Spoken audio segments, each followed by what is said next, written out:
અગાઉના વિડીયોમાં આપણે આગળની માહિતી મેળવી છે। કુલ 6 સ્ટેપ વિશે પણ આપણે જોઈ લીધું છે। હવે આપણે નેક્સ્ટ 7મા અને સૌથી મહત્ત્વના 2 સ્ટેપો 7મા અને 8મા જોવાના છે।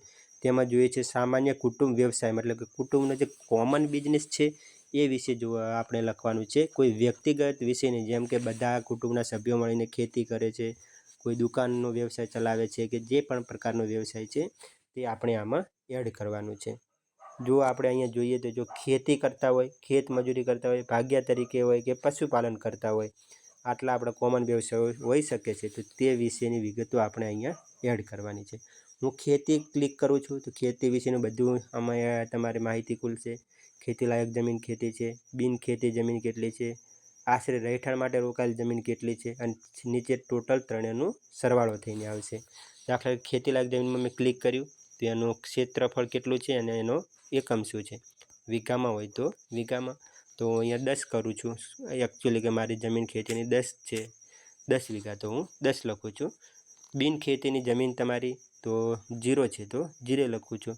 રહેઠાણ માટે મારું વપરાયેલું જો પહેલાં ગણી લીધું હોય તો અહીંયા લખવાની જરૂર નથી। જો ન ગણાયું હોય તો તમે અહીંયા લખી શકો છો વીઘામાં। દાખલા તરીકે હું અહીંયા લખું છું કે 0.25 વીઘા છે મારું, તે અહીંયા વપરાયેલું છે।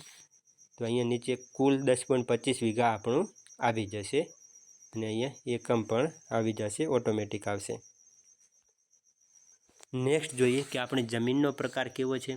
રેતાળ છે, ઓછી ખેતીલાયક, રેતાળ ખેતીલાયક છે, કાળી અને માટીયાળ છે। ખેતી માટે પાણી કેવું છે, મોળું ક્ષારવાળું છે, ક્ષાર વગરનું છે, વધુ ક્ષારવાળું છે કે મીઠું છે।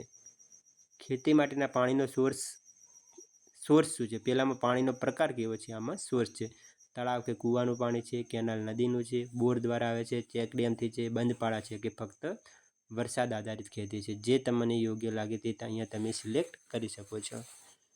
અને એકથી વધુ હોય તો એ માટેની પણ હવે પછી ચેકબોક્સ રૂપે અહીંયા સગવડ કરવામાં આવશે।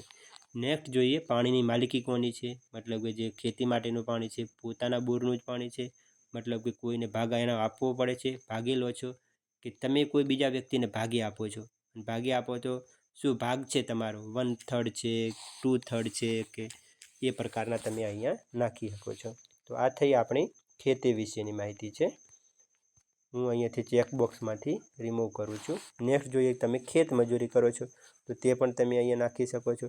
તમે ભાગ્યા તરીકે ક્યાંય છો તો પોતાના ગામમાં છો કે બહારના ગામમાં છો એ નાખી શકો છો, અને ભાગ કેટલો તમને મળે છે એ તમે અહીંયા ડિટેલ એડ કરી શકો છો। નેક્સ્ટ આપેલું છે પશુપાલન છે। ચાલો કે આપણે બધા કુટુંબના સભ્યો થઈને પશુપાલન કરીએ છીએ, તો આમાં પશુઓના એનિમલ તરીકે પણ તમારા જેટલા પ્રાણીઓ છે, ઘરે પશુઓ છે એટલા તમે ઉમેરી શકો છો। અહીંયા પશુઓનો ટાઈપ સિલેક્ટ કરી શકો છો। અહીંયા બધાના ગુજરાતી હવે પછી એડ કરવામાં આવશે। ગાય છે, ભેંસ છે, બકરી છે, ઘેટું છે, ઊંટ છે, કે જે પણ પ્રકારના ઘરે પાલતુ પ્રાણીઓ છે તે તમામ તમે અહીંયાથી એડ કરી શકો છો। નાના બચ્ચાઓની સંખ્યા છે, મોટા મતલબ કે જે મેચ્યોર પ્રાણીઓ છે,